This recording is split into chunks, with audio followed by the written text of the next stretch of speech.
Hey, yo, what is going on, you guys? Got a brand new episode of Buy or Bust for you guys today. We're going to be talking about the Fallen One. We're going to give you guys the pros, the cons, might call it the good or the bad over here, as well as the floor, the ceiling, 3 decks, as well as key synergies and counters for what is potentially the best card of the season. Let's go ahead and jump right into it. In case you guys did not know, the Fallen One is a 5-cost, 5-power card with the ability, on reveal, set your max energy equal to this card's power. This is what you will see on screen here, which is really great, is that the dev video did showcase some really key synergies that we're going to break down even more thoroughly here in a second. Of course, this is based off what your max energy is this turn. So, normally, if you look at your max energy, each turn you start off with, you know, an extra energy each turn, right? So on turn 1, you have 1 energy. Turn 2 is where you get an additional energy. So your max energy going into turn 2 is 1, but you get an additional +1 max energy on turn 2. So what this is doing, it is setting up your next turn to have whatever this card's power is, and then get the +1.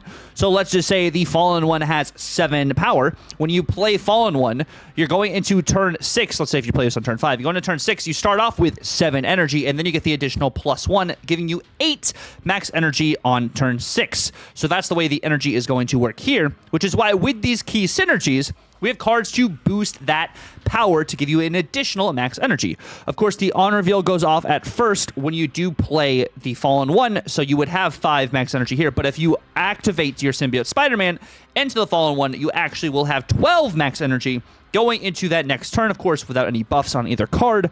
The 5 energy you had from the on reveal at first does not stack on top of the 12 you get from the on reveal with Symbiote Spider-Man. You will just have that 12 plus that additional 1 on turn 6. Another great card is going to be Gwenpool. Gwenpool giving you power to your, Fallen One. I keep wanting to say Ancient One, but it is Fallen One.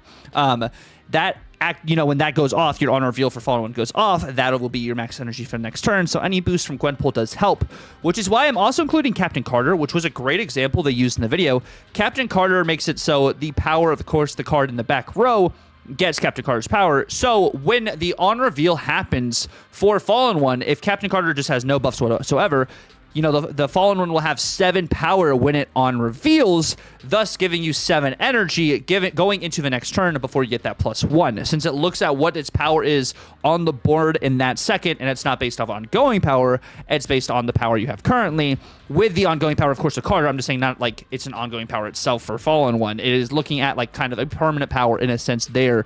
Kind of like how on Krakoa, when you play a card onto Krakoa, the ongoing power does count for what power gets added to the next card you draw as your top deck. Same thing, with like in Anti-Venom. Anti-Venom, of course, setting your card to 0 power, 0 cost. But then, of course, location happens after on reveal happens. So then that 0 cost card does get that 7 power from Anti-Venom. Kind of think about it that way. But of course, there are going to be counters for this card. Of course, one of the main counters is going to be Cosmo. It's an on reveal, so if Cosmo it goes down on that Fallen One lane, you do not get that extra energy on the Fallen One. Also, Juggernaut, let's say you're trying to play it onto a Shuri or play it onto like a Symbiote Spider-Man. I do believe the Juggernaut will stop that. If it doesn't stop the Shuri, you could also do Quake. Quake does offset the Shuri because Shuri is by the location where you play a card, where I think Shuri works like Galactus, so I think that actually might just be not the right example there. But I'm thinking more of the Symbiote Spider-Man kind of situation. You're trying to play the card onto Symbiote Spider-Man. Symbiote Spider-Man is kind of like a predictable kind of situation here. They know you're going to try and play a card onto that, so Juggernaut does affect not being able to get that activation down. Of course, the opponent has to have priority. Otherwise, the Juggernaut really doesn't do anything, and you get the on reveal to happen. And then, just like Rez was talking, Sandman. I think Sandman is also another great counter for this card, increasing the cost of cards in your opponent's hand so they can't capitalize as much as they had wanted to, potentially, on having that additional max energy. Sandman is one of the other shouts. There's not really like an Enchantress or a Shang-Chi. I mean, Shang-Chi, if it merges with another card, of course, is going to, destroy, the Fallen One, but you still have all that extra energy to do stuff with, so that's why Shang-Chi's not an immediate target. Same with like a Red Guardian, because it's an on reveal and not like an activate or something that's sitting on the board by itself. Neither one of those cards are like main kind of, counters for it. Moving on to the good for this card, there are no max energy counters. Like, there are no cards in the game, unless your opponent, I guess, Viper Havocs you, that really can counter you having that extra energy going into the next turn. There's no card that says, you're capped out of this energy. You can't get any more unless you have like that Havoc situation happen to you. It's a combo enabler. This allows you to be able to do a lot more. If you ramp it out early, it does give you extra energy going into your final turns, because having 5 energy plus 1 gives you 6 energy on turn 5 if you like it ramped it out with like a wave or something like a Luna Snow. So that is something that can happen there. But I'm thinking about in general, you buff this card up, you have different combos you can really mess around with this card, enabling you to do, like you'll see in some of these decks, like a Black Panther Zola. If you, of course, have 10 energy, then you get the +1. Like that's just if you Shuri the Fallen one. You get the +1 because, like I was saying earlier, you still get that +1 max energy each turn as you progress. So you would end up with 11 energy on turn 6. Black Panther's a 5 cost, Zola's a 6 cost. Combo enabler there, but I think it gives you other outs and different options. Kind of like a different instance of like a Sarah, because, Sarah is kind of cohesive and kind of similar to like a Fallen one, because, it discounts your cards by 1.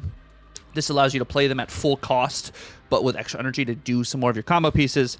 And like I said, there's a bunch of different variety of buffing cards, whether it is even like an America Chavez, a Forge, Gwenpool, Shuri, Fastos, Mr. Fantastic, Surge, or cards on the board that kind of can do stuff like that too, like a Captain Carter or locations, where you have like the Nova Corp's kind of location. It's escaping me right now, where it gives you +1 power on the location.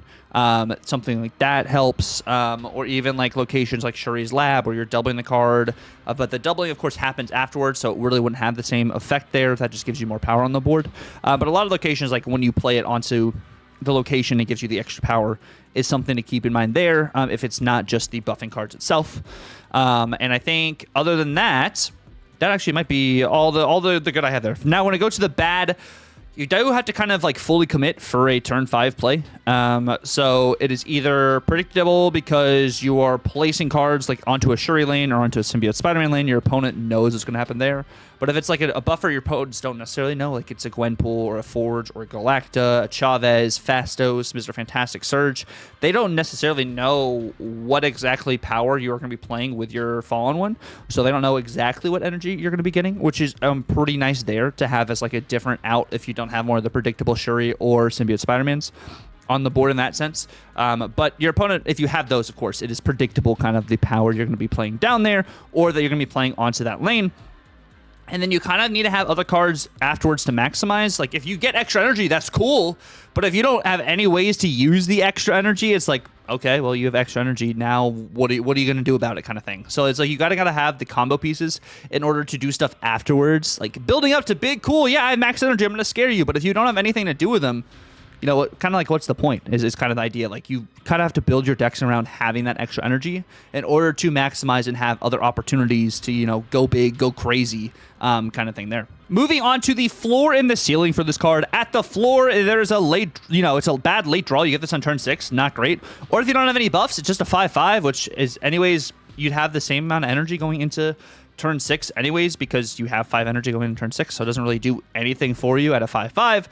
But I think, on average, you can play this out on curve with, like, a couple buffs. Maybe it gets hit by Gwenpool once, or it gets, the +1 power from Surge, or maybe it gets, like, 2 power from Galacta, or even, Captain Carter gets it 2 power because, Captain Carter's base power added onto it. So I feel like, on average, that's probably what's going to happen. So you'll end up having, like 7 energy going in on turn 6, or more. Actually, you'd have 8 energy on turn 6 because you get the extra 1, which is pretty good. 8 energy on turn 6 is pretty good. I mean, that's what Wiccan gets, and Wiccan decks love that, so that's really good to note.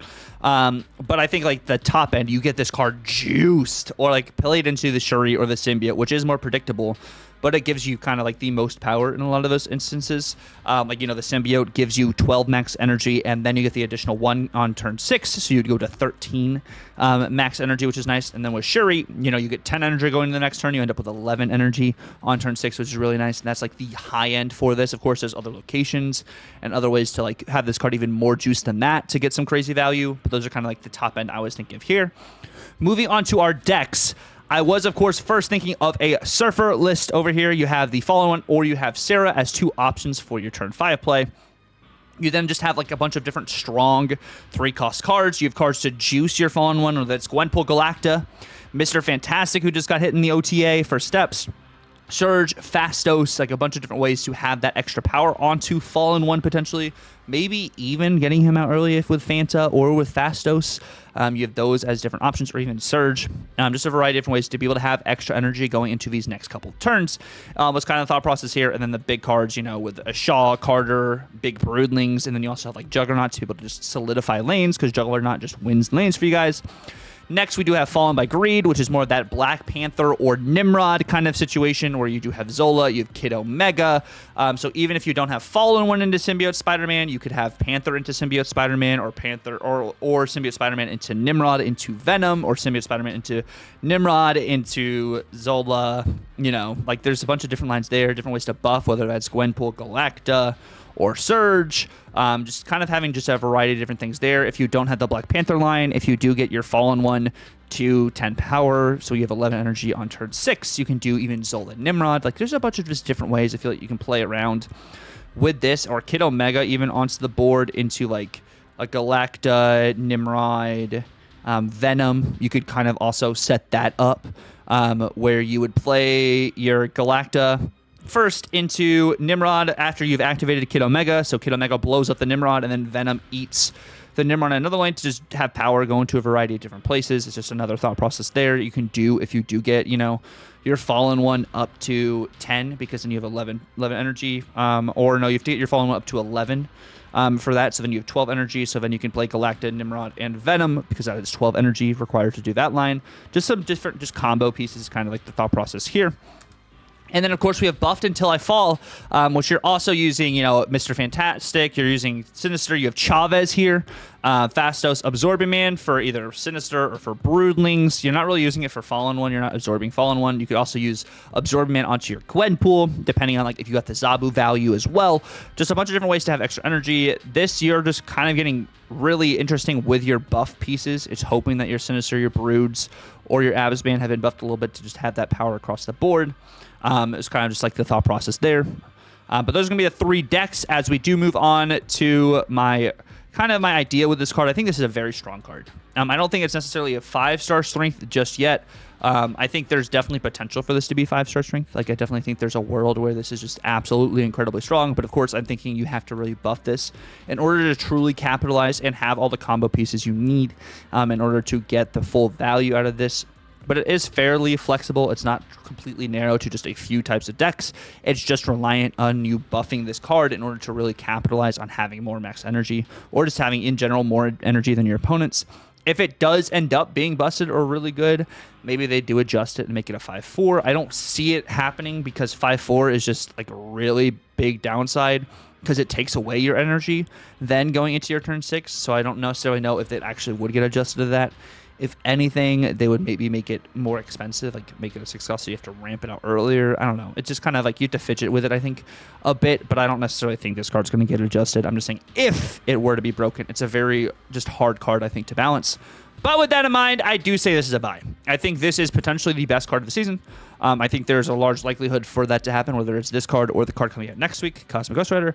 Something like that makes this card just incredibly strong and incredibly good. So I would buy this if you do have the resources, which is why I want to say, like I always say, at the end of the day, it really boils down to, what do you enjoy playing? Do you want to play some more combo decks where you have the opportunity to have extra energy, where you're not reliant on hitting, you know, your curve every single turn, like for a Wiccan situation, but you want a huge turn 6 play? Are you looking at this as, no, it's not for me, I don't like playing that style decks? Then don't get the card. Just don't get the card. Spend your resources the way you want to spend it. The way we make these videos too, we are theory crafting every single time we are making these videos. We do not have hands-on experience with these cards, so we don't necessarily know how it's going to perform. The OTA just happened on Thursday. We don't know how the meta is going to truly shift, if this is going to be the best card in the meta or if it's going to be a bad card in the meta. It changes, and every time a new card comes out, the meta somewhat shifts too. Or people just play counter decks against the new card because they know a lot of people are going to be testing it. And I think this could be one of those cards a lot of people are going to be testing, so people are going to try and run some sort of counter, even though there's no counter to max energy, some sort of just Cosmo Juggernaut shenanigans to offset all the stuff that we're setting up to have some crazy cool combo plays. But, you know, That's just my idea. That's just another theory. But at the end of the day, resources are scarce. Spend the resources the way you guys want to play them. Like this is a card game we're playing for fun. What's going to bring you the most joy? What's going to bring you the most fun? That's what truly matters at the end of the day when it comes to, just playing this game of Marvel Snap, which hopefully Marvel Snap's getting into a good spot. And hopefully things start to get better. Hopefully we start to stabilize. We do have, high voltage this next week where we also have Airwalker coming out in high voltage. We're supposed to get Firelord this week. So there's like 3 cards coming out, this week, potentially 2 of them into, snap packs, and then 1 of them in the game mode. And maybe you want to test this in high voltage and get some extra energy with high voltage stuff. That's also would be pretty cool. Of course, that only goes to 3 turns, so you'd have to get a crazy juiced Fallen one, and then you also get the extra max energy. So that could be fun just to kind of just do combos with that, depending on what people are doing on ladder and stuff.